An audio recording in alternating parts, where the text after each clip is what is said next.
Yeah, no, I'll give an introduction. All right. The broadcast is now starting. All attendees are in listen-only mode.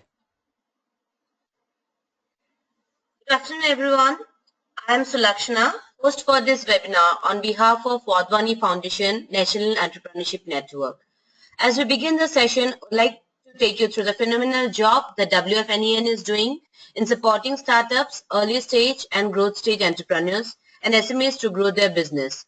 They provide a great free mentoring and learning platform to those who come and register at wfnen.org and connect them to experienced and expert mentors along with investor connects. The mechanism is a very straightforward approach with goal-based, time-bound, and structured mentoring. Enrich yourself connecting to 400 plus mentors from various fields of work and make a difference. As we begin, I'm so pleased to be with you and to have the chance to introduce our speaker, Srinivas Kolipara. Srinivas is the founder of Chief Operating Officer of T-Hub, India's fastest growing startup engine, catalyzing innovation, scale and deal flow. A thought leader with in-depth knowledge of the startup ecosystem, he has successfully built a strong community that includes startups, corporate incubators and accelerators, investors, government agencies, and other startup ecosystem players.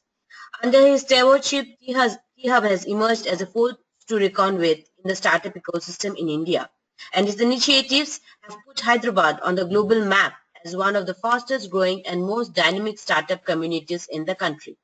T-Hub helps innovative startups to scale through India's largest incubator, customized corporate innovation programs, and international market access programs.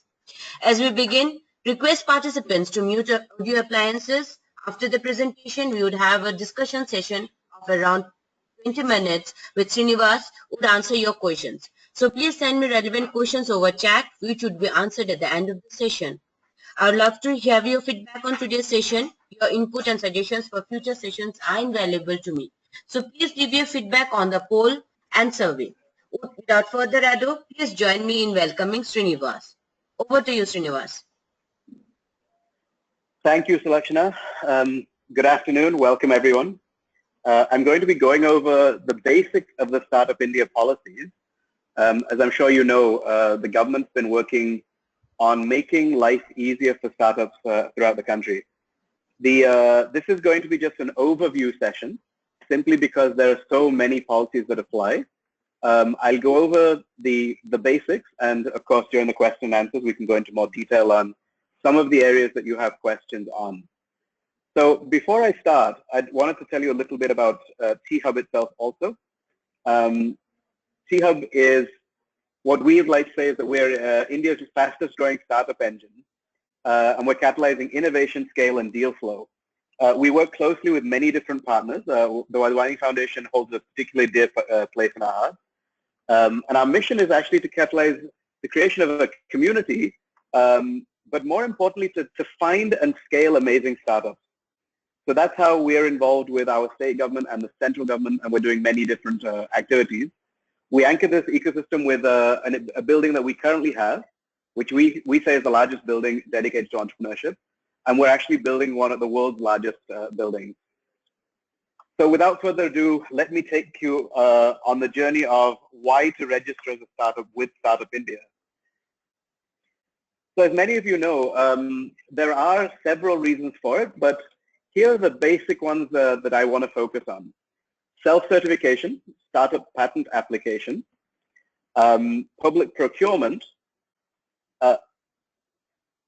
winding up the company, the 10,000 crore fund, and tax exemptions of various types. Now, I'm going to go into more detail on each of these as we go along. Right now, I'll just go straight through, but you know, at the end, like I said, we'll be taking questions. So first of all, what is a startup? This is a question that is very important to us. This is the definition that Startup India itself has said. So first of all, you need to be incorporated as either a private limited company, a partnership firm, or limited liability. And they've now included one-person companies also. The other big difference is that now they've moved it from that you had to be a company that was less than 5 years old since registration. It has now moved to up to 7 years old. And you can also be a biotechnology company that is up to 10 years old, which is a big boost to people. And the reason for that is, of course, that biotech companies, typically the gestation period is longer. The other one is, of course, that your turnover needs to be less than 25 crores. And they've also expanded the scope of definition. It was that you must be a company working towards innovation. Today, it has been broadened to include a scalable business model with a high potential of either employment generation or wealth creation. And the reason for that, of course, is that many startups don't fall under the traditional definition of innovation as it applies to technologies. Scalable business models are very, very valuable, as a lot of you know, of course. The restrictions, of course, if you're an existing entity and you split off and form a new company, that doesn't count. Or if you're reconstituting your existing business, that also doesn't count. How do you register? The easy way is to go onto the Startup India portal. It's become very, very simple. I strongly recommend that everybody go onto this site and register. It is now it is a simple form that you have to fill in. You do not need a letter from a government certified incubator, which I think is a really good thing. The process itself has become very simple, and there's self-certification. All you need to do is submit the application along with a certificate of incorporation or registration. The one big difference is that you now need to write an essay on the nature of your business and how you believe that your business is either innovative, improves products, and is scalable in terms of employment generation or wealth creation. But this is mostly, as I said, self-certification, where they will not be looking at it unless there's a red flag that comes up.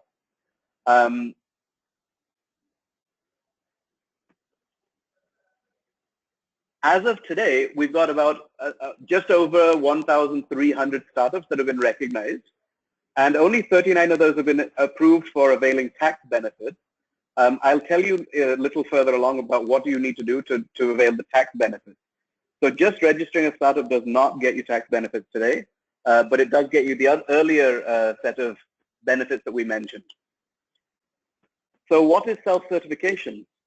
The essence of this is that compliance norms have been eased to reduce the regulatory burden on startups so that you can focus on your core business and keep your compliance costs low. The government came up with a list of 36 what they call white category industries. And any startup following the list of 36 white category industries is now exempted from all applicable compliances under 3 environmental laws, which are the Water and Prevention of Control of Pollution Act, the Water Cess Act, and the Air Prevention and Control of Pollution Act. You can get the details of what those categories are by either going to the portal, or I can provide that information later. Also, the Ministry of Skill Development has issued an advisory to allow states to allow self-certification of startups for a period of 1 year with the apprentice rules. And finally, the Ministry of Labor and Employment has also agreed to allow self-certification under 6 different labor laws. Those labor laws being the Building and Other Construction Workers Act, the Interstate Migrant Workmen Act, the Contract Labor Act, the Payment of Gratuity Act, the Employees Provident Funds and Miscellaneous Provisions Act, and the Employees State Insurance Act. Again, all of these are available online. It does go into a fair amount of detail. The other piece is that different states have also confirmed compliance on these, and there's 13 states that have so far done that. Again, all of this is available on the startup portal.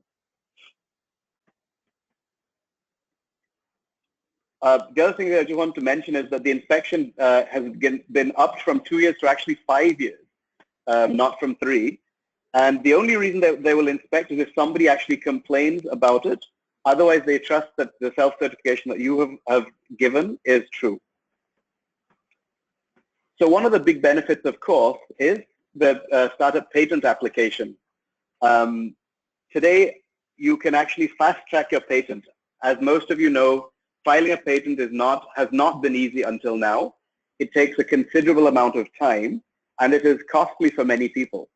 So the government has gone in and created a panel of 423 facilitators for patent and design application, and 596 facilitators for trademark applications, so that you can file your IP applications quickly and to fast-track that process. The DIPP, the Department of Industrial Policy and Promotion, will bear the facilitation cost on behalf of the startup and provide a rebate of 80% in the statutory fee for filing applications.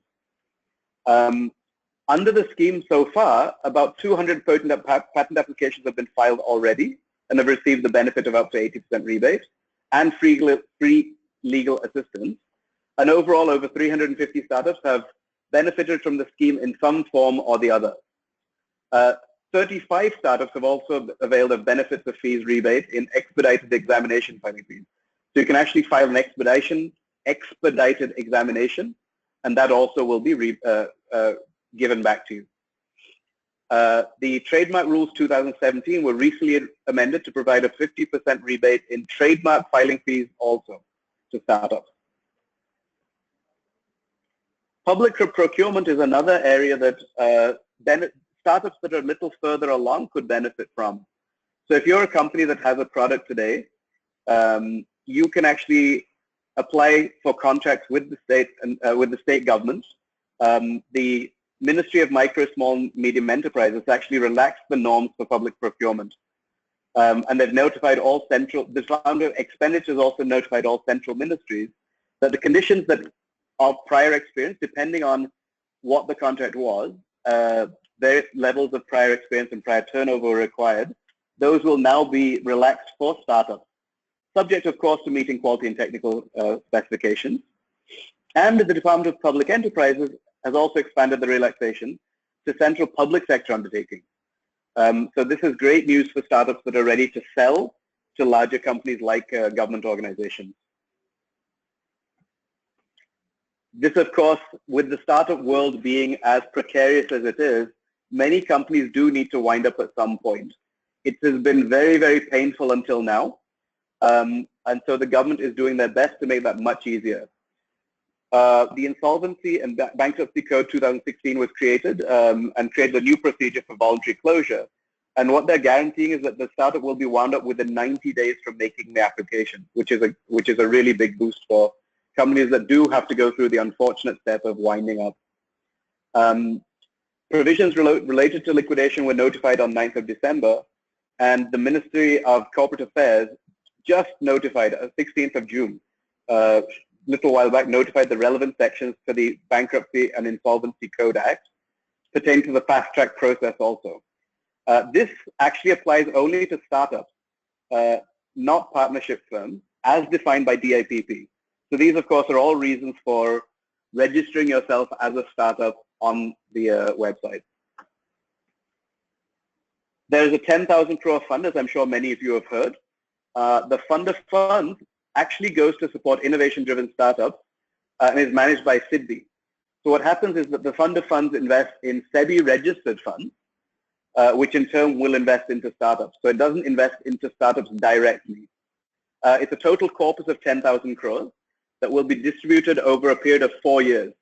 So the initial corpus is 2,500 crores that has been dispersed to SIDBI, ready to go out to these registered alternative investment funds.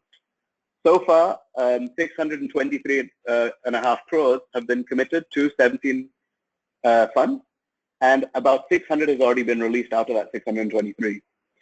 From those 17 AIFs, 65 startups have received funding already, and have actually received funding. There are many more that are in the pipeline that we're aware of.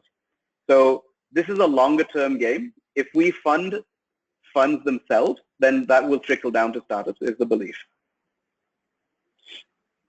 There are several tax exemptions also available to startups that register on the startup as a startup.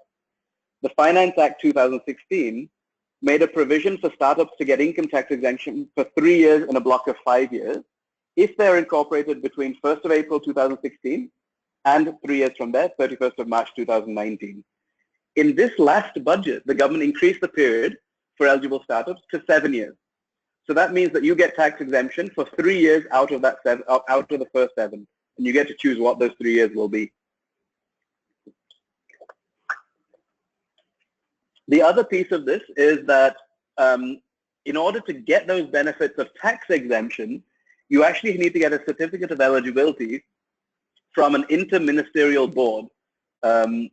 So you must register as a startup, as with everything else, and then you must apply to the Interministerial Board of Certification, which consists of the Joint Secretary of DIPP, a representative of DST, the Department of Science and Technology, and a representative of the Department of Biotechnology. And what they say is that the certificate will be processed within a period of 10 to 25 days. There's also a proposal to reduce the income tax rates for companies with an annual turnover of less than 50 crores to 25% from 5%. So that's for the startups that are currently making money today. There will also be a certain amount of exemption from capital gains that applies obviously to the investors. So a section was introduced which provides exemption of capital gains tax of up to 50 lakhs arising out of transfer of long-term capital asset that is invested then into a fund that's notified by the central government. Also, there was a section that was modified in the Income Tax Act to provide exemption from tax on capital gains arising out of sale of your house or land that you own if the amount of net consideration is invested into equity shares of the eligible startups. So that's, again, the idea here is, of course, to try and encourage more people to invest into startups themselves and increase the base of people investing into early stage. Finally, angel tax also has been removed. So tax exemptions on investments above fair market value were introduced on the 14th of June of last year. Again, the idea being to ease the burden on people investing into early stage startups. So this will go out and benefit our startups in the long run. So there are many different government schemes that are available today. There are several that apply. These are all fundings available for startups in various categories. Again, I could go into a lot of detail in this, but a lot of them will not apply to everybody. So I just want to give you an overview first. So in the sector agnostic section, there's something called PRISM, Promoting Innovations in Individuals, Startups, and MSMEs. So basically, under the Invest in India government initiatives, schemes were created to help develop entrepreneurship and help to fund startup growth.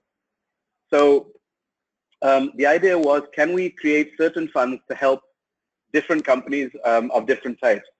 So in the agnostic sector, of course, anybody that is doing database agnostic stuff, device agnostic, protocol agnostic, anything that doesn't really fit into a particular vertical would be agnostic. Of course, within the IT, there are two different departments. There's the Department of the Ministry of IT and the Department of IT underneath that, which has the support for international patent protection and the Electronic Development Fund. For green energy, basically energy companies, there's a sustainable finance scheme, and SIDBI is managing that one. And in healthcare and life sciences, you have the Small Business Innovation Research Initiative. You have the Biotechnology Ignition Grant, and these are all Ministry of Science and Technology, of course. You have the Industry Innovation Program on Medical Electronics, and you have the Venture Capital Assistance Scheme. So I'll go into a little more detail on each of these. So in the general sector, you have, as I said, the PRISM initiative. So the major objective of PRISM is to promote innovation by providing grants, technical guidance, mentoring from proof of concept to testing, patenting, fabrication of working models. So any Indian citizen, including students, can actually be are eligible for this one. There are two different categories of grants here. There's the first one, which is proof of concept or prototypes, costing up to 5 lakhs. And the grant is 2 lakhs or 90% of the total project cost, whichever is less. Category 2 of these is fabrication of the working model. People who are in the fabrication process, in the fabrication stage, or are doing process know-how or testing their piece or patenting their application. There the project cost can be anywhere from 5 lakhs to 35 lakhs. And the grant you would get would be 20 lakhs or 90% of the total project cost, whichever is less. Then you have phase 2, which is for guys that already have demonstrated proof of concept with the support of a government institution or agency. In this case, the project cost could be anywhere between 35 lakhs and 1 crore. Up to 50 lakhs of that you will get back, up to 50% of the total project cost. So the next assistance is growth capital and equity startup assistance. So it's a public sector, basically it's a SIDBI grant from the Small Industries Development Bank of India. And again, what they're trying to do is provide assistance in form of mezzanine or convertible instruments, debt and equity in deserving cases. So the eligibility for this is that you must have 3 years of profitability and 2 years of satisfactory banking credit track record. Now, of course, there's not going to be as many startups that fall into this fold, but if you do, it's a good scheme. So the idea is that they will bridge the gap in the means of finance for scaling up an expansion of, or even modernization of your project. And what you'll get is long-term structured assistance, especially for investments in intangible assets. So in theory, you can raise higher debt and avoid the complexities of enterprise valuation, exit issues, etc., that are associated with equity investments.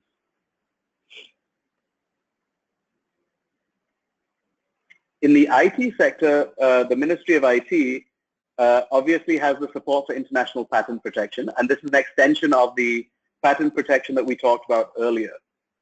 In this case, what they're trying to do is to provide financial support to technology startups for international patent filing. And the idea is to encourage innovation, obviously, and recognize the value of global IP. So if you believe that your patent has international interest, or rather international applicability, you can actually apply for this. The eligibility is that you must be in the information ICT and E sector, so information communication technology and electronics. And the reimbursement will be limited to a total of 15 lakhs per invention, or 50% of the total expenses incurred in filing and processing of patent application, up to a grant, whichever is lesser. So the other one is the Electronic Development Fund policy, EDF. So this again is actually a fund of funds, and the idea is again to participate in professionally managed daughter funds, which will provide risk capital to companies developing new technologies in the area of electronics, nanoelectronics, and information technology specifically. So here, again, the idea is, can the government seed capital out to funds that will invest into startups? In this case, specifically for riskier technologies.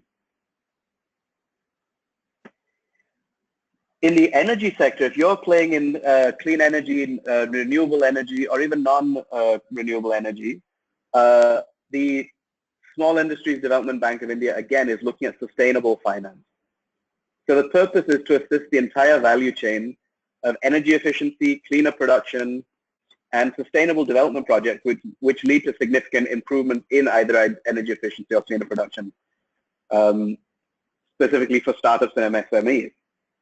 So what they count as renewable energy projects are solar power plants, wind energy generators, mini high-del power plants, biomass gasifier plants, etc. And any kind of potential cleaner production investments, including waste management also. So in this case, again, you need to be either an MSE or a startup, and they would ideally like you to be supplying your product to other MSEs and startups as well. The grant is typically assistance by way of either a term loan or working capital.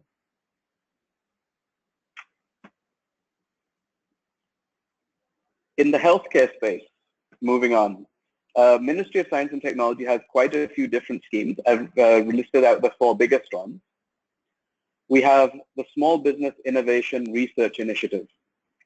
And this is basically an enabling platform for organizations to realize their potential in terms of product and process development and take them to market. So in this case, it gives that financial support to early stage and proof of concept ideas for innovations based on a valid hypothesis. And the idea is to give you affordable product development and lab scale technology refinement, or validation of the technology to pilot scale and to platform technologies. The next one is the Biotech Ignition Grant. So the Biotech Ignition Grant Scheme aims again to support exciting ideas in biotechnology, which they believe have an unmet need for funding and mentorship. So in this case, the eligibility is you need to be an Indian citizen, you need to be physically incubated in a government-recognized incubator and get a recommendation. And technology ideas in this case relating to either medical or health, biotechnology, biopharma, medical devices, biomaterials, diagnostics, and it also goes out to agri-biotech and even animal and marine biotechnology. It applies to industrial and environmental biotechnology also. Biomass value addition, that's happening via biotechnology. Biotech-based services and reagents and supplies, bioinformatics, and bio-IT interfaces. So here the grants are up to 50 lakhs for research projects with commercialization and with a duration of up to 18 months. So the Industry Innovation Program on medical electronics, the idea here is to promote and foster cutting-edge technologies in the field of medical electronics. Excuse me for 1 second.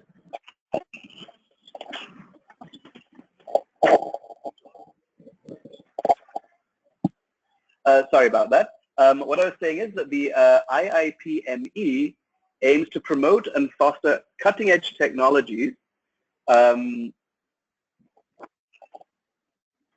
the field of medical electronics. Hello? Okay, I'm going to assume you can still hear me. It keeps cutting out here. So what I was saying is that the IIPME aims to promote and foster cutting-edge technologies in the field of medical electronics. The eligibility in this case is Indian startups that are less than 3 years old,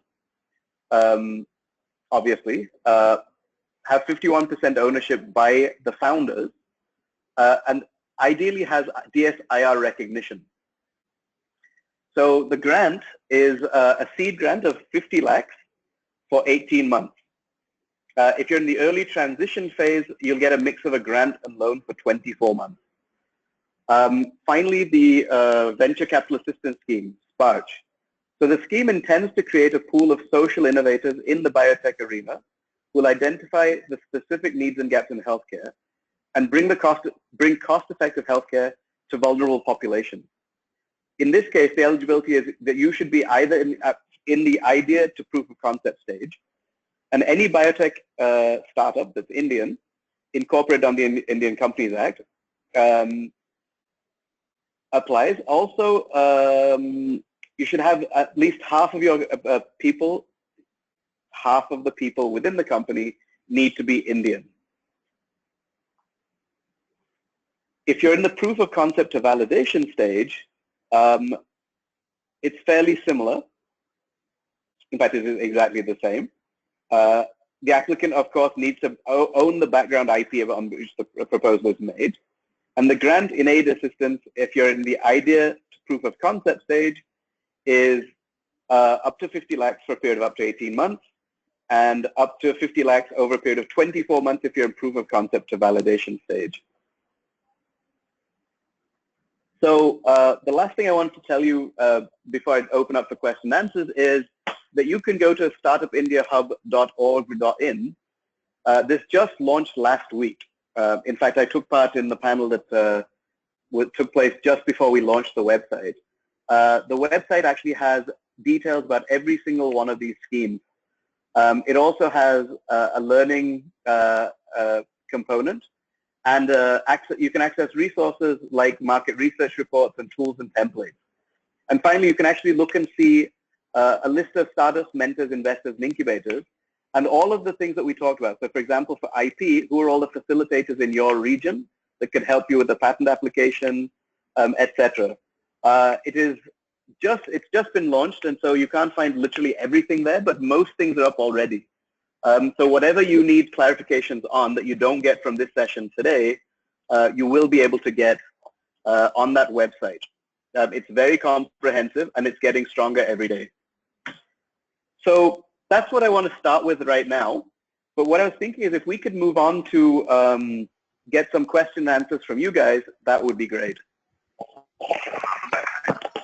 There are quite a few questions pouring in, and I would request the participants to kindly send me the questions over chat, or you can even raise your hand so that I can connect you directly. So I'm now seeing the hand raised for Jayesh and Nitin. So I'm opening the line first for Nitin, followed by Jayesh. Nitin, you can just speak out. Yeah, Nitin, we can hear Hello? you. Yeah, hello.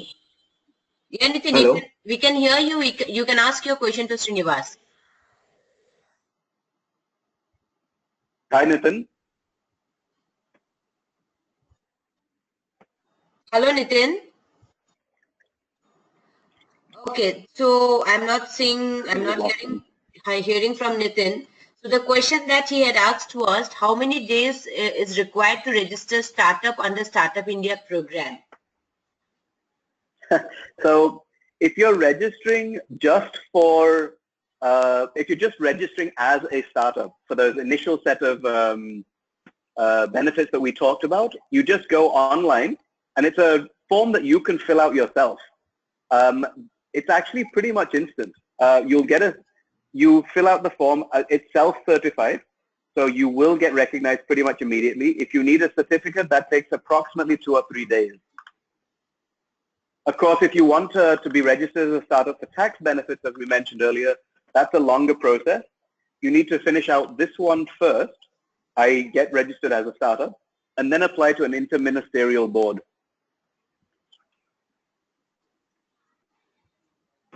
So Manish, are you ready? I have opened your line so you can ask your question to Srinivas.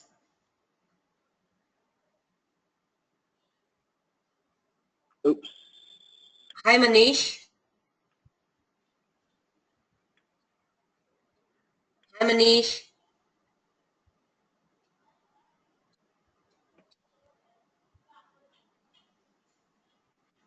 Manish, can you hear me?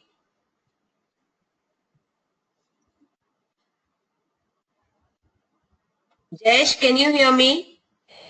Yeah, I can hear you. Yeah, Jayesh, you can ask your question next. Okay. So I just wanted to have a quick check in terms of for the Startup India. We are not yet registered as a company, but we are into a medical domain where we have created a product that is touching with the medical or healthcare industry, and it is built on the IT platform. So under which category we can apply for the patent, and how we can really take it forward from here, because we are not yet registered as a company in Startup India. So your question is, you haven't registered as a startup. That's number one. Yeah. Go and do that immediately. That's the easy part. Yeah. Right. The second part is that, so you're asking under what category would you get a patent? Yeah, we Is that what you're have saying? a product that is a patent. Yeah, we want to apply for say copyright or patent. So what will be the process to that? So the process is that you should go and find a patent facilitator on the site. So if you go again to Startup India, there's a list of I forget. I think it's underneath. Let me tell you. So if you go into the action plan, actually it's fairly easy. Just use the search bar. You will find a list of facilitators for patents, right? What you'll do is you'll go and find one that's near you, and you will go to that person, tell them, I'm a startup, I've registered under Startup India, here is my certificate, and he will figure out, how to file your patent. Of course, that is separate from this conversation, but he will get you the rebate of up to 80% of that cost. So the key is to find that facilitator that will work with you. Okay, and it's will it be falling in the category of medical or innovation? Because there are, in the slides you have shown two different places where we can apply. One is I think medical, and another one is IT. Yep. Are you talking about for patent? Yeah, for the patent. for you, it doesn't really matter. So anybody that registers as a startup is eligible for this patent, regardless of whether you're an IT company or you're a healthcare company, right? The reason I put those other things for healthcare specifically is because there are certain healthcare specific funds available. But as it applies to patents, it doesn't really matter. Okay.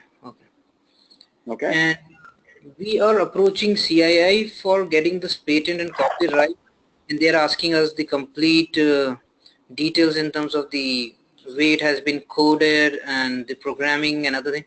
So is it okay to share those details with the CII team? Because I think they are also reviewing our proposal. Sorry, could you repeat the question? I missed the first part. CII. Hello? Hello. Yeah, sorry, I missed the first part of the question. Could you repeat it?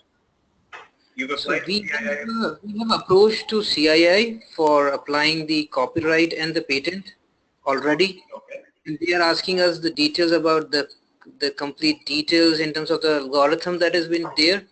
So is it okay that we can move ahead with them, or should we just get this startup completed and then apply for it?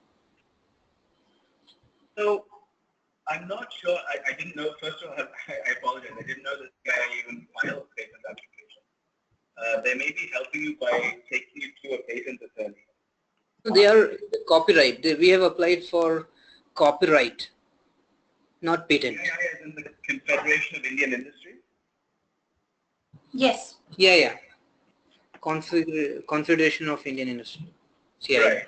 So yes, they have a division that helps with patenting and trademark, copyrights, etc. They may also be recognized. Honestly, I'll be honest and tell you, I don't know if they're recognized or not. I'm assuming they probably are. But you should ask that question of them, number one. Number two is, if you want that reimbursement of your patent fees, you definitely need to be registered as a startup regardless of who your lawyer is. So you should definitely go and register first. Now, the other question you asked is it okay to share your algorithm, right? So this is a question that everybody who is going for a patent asks. How much information do I share with my patent attorney, right? So clearly, you want to trust your patent attorney such that you know that he's not going to share it with other people. But what goes into the patent application itself needs to be enough that it's clear that it is unique. It's enough that it describes what the novelty is without giving away the entire secret sauce. You don't want someone to be able to just take that and do everything they can with it, right? Yeah. So, yeah, the idea is how can you bear the skeleton without giving them the entire flesh. Okay. Make sense? Yeah. So first thing, as a process, we need to first get ourselves registered in Startup India for that company that we have formed, and then apply for patent. We see the near around team, like we are situated in Indore, MP, so we need to see who are the agency who can help us. Yes, I mean, like I said, there are over 400 patent attorneys scattered across the country. There's a strong chance there will be somebody in Indore or nearby, I'm assuming. And then, like I said, have that conversation with CII and tell them, look, I want reimbursement of my fees. Can you do that for me? Yep. Through the Startup India scheme. Right. And we have formed this company in April 2017. But as a product was envisioned by us a couple of years back, and that has been invested and funded by internal sources. So once we are going to be from our side, what will be the kind of a formation that we will be having? It will be considered from the time that we have started transaction, means paying to our employees, etc. Is that the consideration? Because company was formed, say maybe in August 2016. Since then we have been investing. But only since April is where we formed the company with all the legal documents, banks, and then started paying to our employees. Absolutely. So if you look at the conditions, it's since registration. You may have been beforehand, but it's the time that you've registered your company. They're okay. Hello, I can't hear anything. Breaking. Hello. Can you hear me now? Hello, Srinivas. Can you hear me? Yeah, we can hear you. Please continue. Okay, so what I was saying was, if you look at the definition of a startup, it is less than 7 years, it's registration. So registration is the event that you're looking at, not the time that you start to work on your idea. Okay. So whatever has been the... Yeah, Jayesh, please continue with your question. Yeah, so whatever investment that will be taken into consideration for the Startup India will be the time since when we are going to get registered as not whatever investment has happened before. The Startup India, in terms of registering as a startup, doesn't count your investment at all, right? That doesn't apply anywhere. They're only looking at your turnover, and they're looking at the time since registration of your company. They're the only two things that they care about when it comes to registration, when it comes to registering as a startup.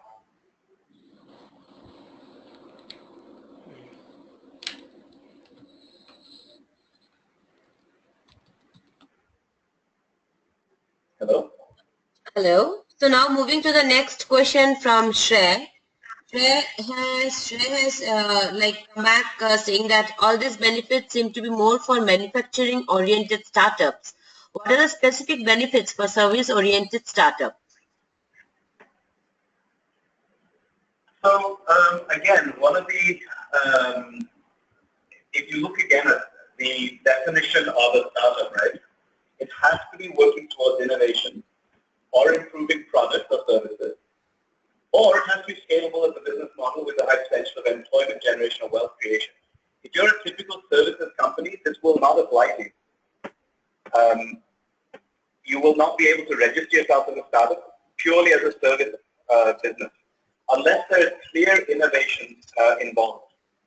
So that is that's a really big point. The other one is, as a startup, as I was saying, all of these sort of things are there. So your self-certification is a very big deal.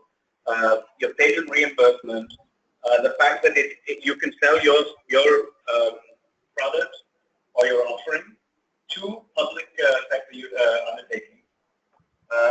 If ever anything goes down, you wind up a company and all. The corporate tax exemption, if that applies to you. These are the big ones right now. Several others have been asked for. We've asked for many other incentives for startups, but right now these are the ones that exist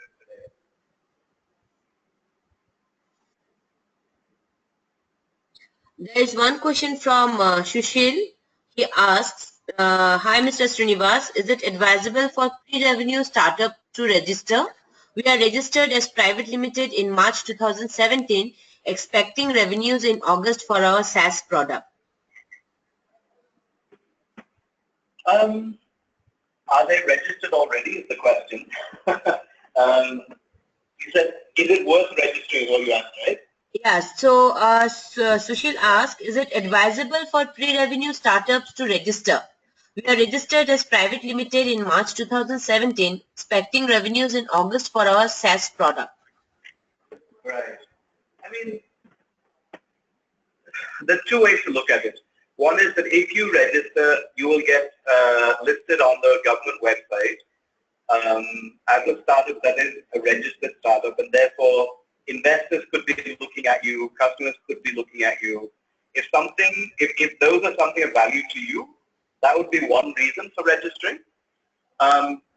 If those don't apply, and you don't need a patent application, you don't need the money reimbursed on the patent application, you obviously don't have a product that you're saying pre-revenue and you're looking at August, maybe you don't need to register them. This is a question to ask yourself, really, but yes, I agree. If you don't need the visibility and you don't need self-certification, it's not necessary. The other big one, of course, thinking about it, is also the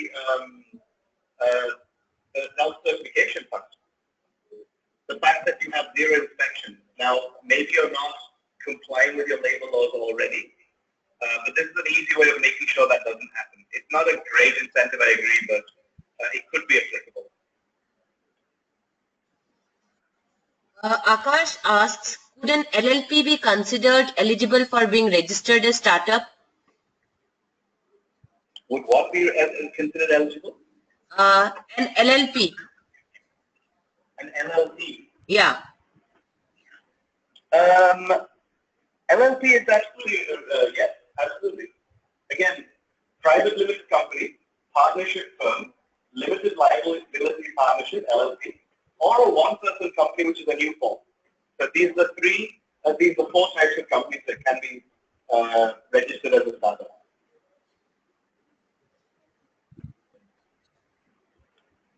Nitin, I have opened your line. Can you ask your question? Nitin? Once again, we have not got connected to Nitin. Yeah. There's one question from Manish, and he asks, in case of applications under various schemes, what is the process of grievance redressal in case there is an inordinate delay? Specifically, in the case of SIDBI, 10,000 crore fund where disbursement happens through the bank branches, how would the process work? That's a really good question, and I wish I had an amazing answer for you, but I don't.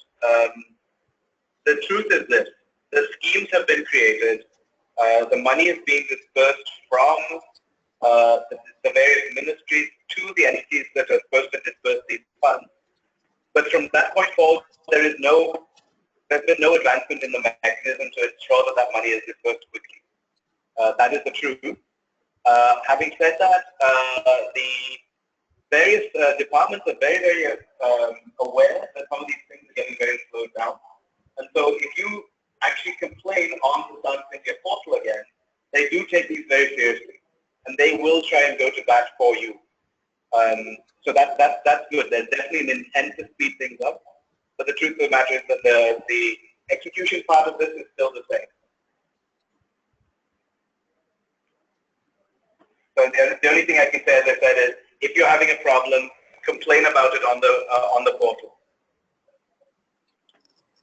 Kirit, I have opened your line. You may please ask your question. Hello, good afternoon. Is IT service company can be get like qualification under startup? IT services, again, only if you are innovative.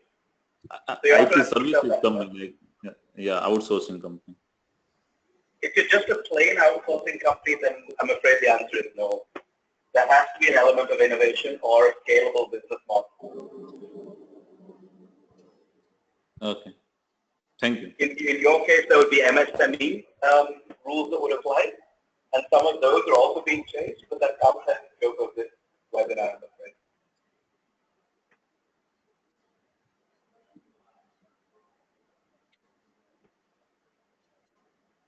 Nitin, I have once again tried to open your line. Can you hear me now? Yeah, we can hear you well, clear. Yeah, ma'am. We already have applied for the Startup India program in the back 3 to 4 days back, but still waiting for a certificate. We want to know exactly how much time required to get processed all the forms processed by the government of India.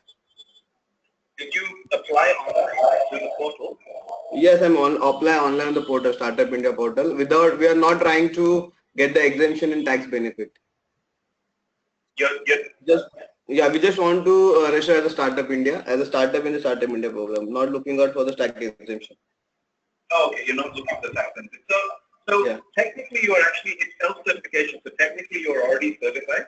If you need a certificate though, that will come in the post, and that, like I said, it's supposed to take 2 days of processing on their end, plus whatever time it takes to deliver to you.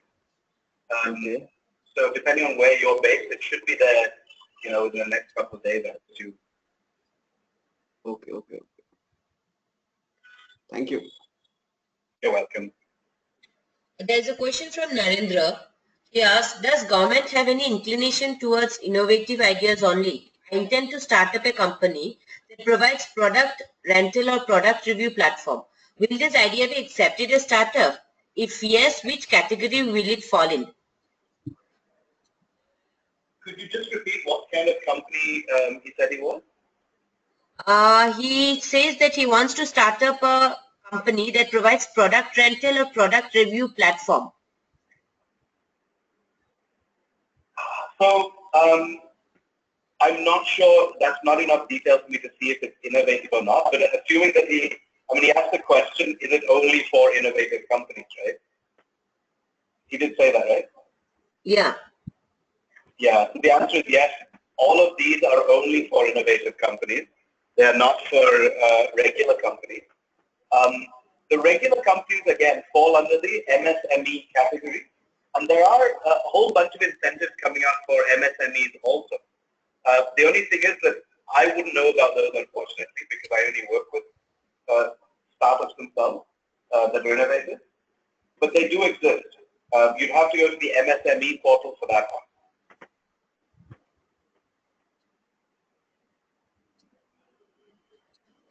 Participants, if you have any questions, please let me know across chat or put your hands up so that I can connect you to Srinivas directly. We have 10 minutes more to go, so maybe you can just ask your questions. Okay, there's one question from Archana Sharma. I opened your line. Hello, can you hear me? Yes, we can hear you. I can hear you, Archana. Hello, Srinivas, actually I joined this webinar so late, so I missed the slide on self-certification. So can you please throw some light on this? What's the difference between self-certification and the other one, which was there the previously? Self-certification, basically what it was earlier was, there's a whole bunch of rules that you have to certify yourself under as a regular company, right? There's the labor, there are labor laws, there are environmental laws, etc. Basically, if you want me to repeat it, there are, what sort of startup is yours? Actually, mine is a service-based startup, and the concept is also quite different. So my next question was on to the same thing, like which sector should I fall into? I'm working on Thought Technology. So I have trademarked this brand, Thought Technology. And now, as of now at this stage, I am providing my workshops on thinking skills under the brand Thought Technology. And in the upcoming times, I'll be going for the manufacturing of the devices as well into this. Okay, so the ones that would apply to you are, in theory, that there are 6 labor laws that you no longer need to comply with, as in you don't need to be inspected for those. So basically, with those 6 labor laws, you can, this is again, once you've certified yourself, you've actually gone for self-certification. You could go to the Startup India portal and 6 labor laws, you will not have to go under inspection anymore. You can just certify to them that you are complying with these things. And for a period of 5 years, it was 3 years earlier, for a period of 5 years, they will not come and inspect you unless somebody complains. Sometimes, depending on the industry that you're in, that could be a problem, having these labor inspectors coming to look at you and see whether you're complying or not. So that's a big difference. There's another one that says that for a period of 1 year, these apprenticeship rules have been changed. But again, honestly, I don't know the answer to that one. I can look at and the other ones that don't apply to you are, of course, environmental laws. So water, prevention, control of pollution, etc. But they don't apply to you. So for you, it's the 6 labor laws that you would be self-certified in, meaning that you just have to submit an online declaration. No inspector will come to you anymore. Okay. And if you want me to tell you which do you know the different the labor laws? Would that help to tell you what those are?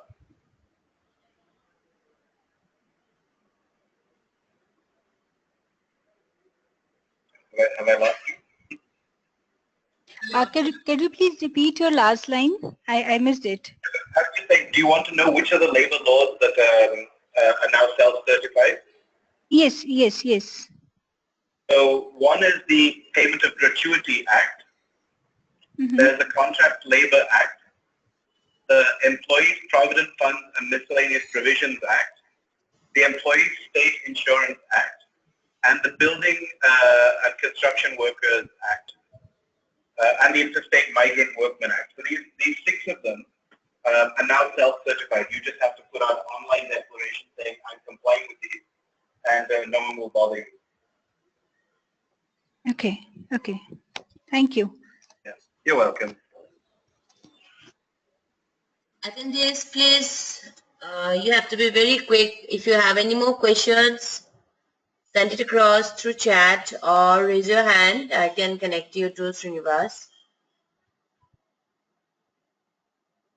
Also, Srinivas is there on WFNEN mentoring platform. So if you want to request mentorship from him, it's an easy way to connect with him and get your queries answered or take your mentorship in the long run. So you can also come to the website wfnen.org and register and take mentorship from Srinivas.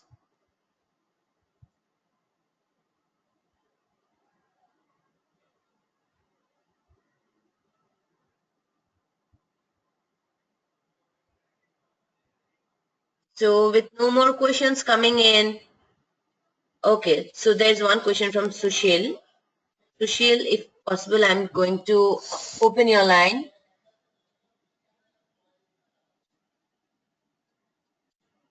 Yeah, Sushil? Yeah, I'm audible. Yeah, you're audible. Let's continue. Hi, Srinivas. We are working on a SaaS product, and let's say that in market there are many SaaS products available. Like there is Zoho and there is Freshdesk, and which is now Freshworks. We have been able to identify one niche area wherein there is no SaaS made by any player in the market. Okay.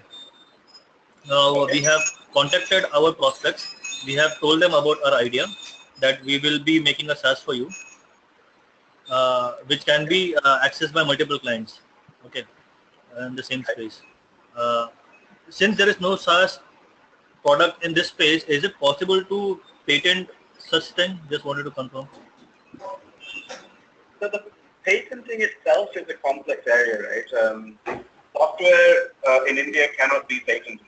I'm sure you've heard this before. Having said that, there are ways to get around it, and we're actually working with the government to try and broaden their scope so we can patent software in India also. But as of today, that's a very difficult proposition. You'd have to get the advice of a professional patent lawyer for that. The other option, of course, is always to patent in other countries. That's the fact that a lot of people take. But within India, honestly, I'm not qualified to say that. You need a longer conversation with you about the specific nature of your innovation. Okay. So basically, softwares in India are not much prone to getting patented. That's what. Unfortunately, not right now. So it will be very difficult to save the product. Yeah, please go on. No, yes, as of today, officially you cannot patent software itself. Okay. But like I said, there are ways to, I wouldn't say get around it, but there are ways to patent certain ideas within your software. But you need the help of a professional patent attorney for that.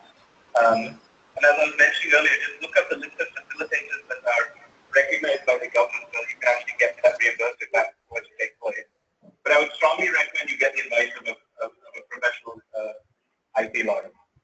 Got it. Okay.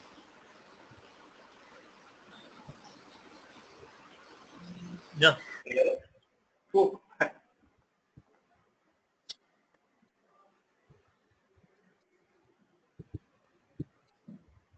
Hello? Any more questions? Can we very quickly get more questions if there's something in your mind that Srinivas can take you through?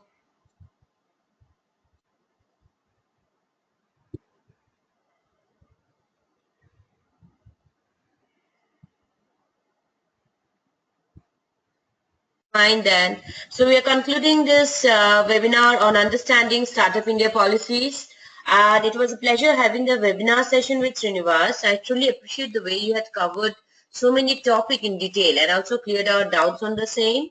And I would also like to express my appreciation to the participants on behalf of Wadhwani Foundation National Entrepreneurship Network and for your dedicated participation on the webinar.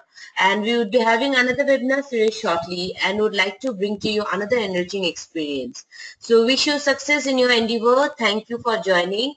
And you can find the recording and the presentation on the website. So would request you to check by tomorrow so that it would be already uploaded in the website for you to refer to. So Srinivas, thank you once again.